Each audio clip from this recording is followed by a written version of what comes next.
Sebagai bentuk kepedulian terhadap kebersihan lingkungan, Indonesia Power bersama Pramuka lakukan aksi bersih pantai.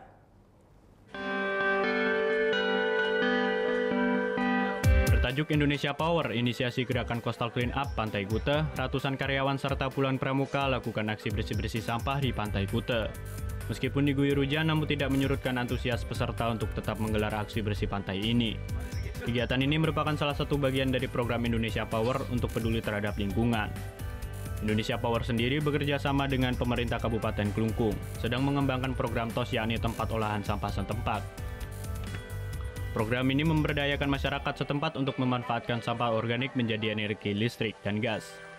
Selain itu, dari olahan sampah organik tersebut bisa menjadi sumber ekonomi alternatif berupa briket. Kami juga sangat peduli sampah. Kami termasuk nanti yang akan mengembangkan PLTSA Sarbagita.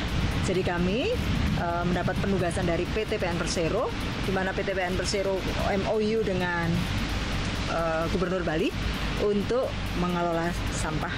Nah, kemudian kami ditugaskan sehingga sampah adalah merupakan program unggulan kami di Bali sebagai bentuk kepedulian kami.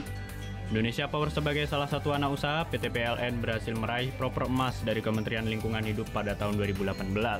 Karena Indonesia Power telah menerapkan pengelolaan lingkungan secara menyeluruh dan berkesinambungan.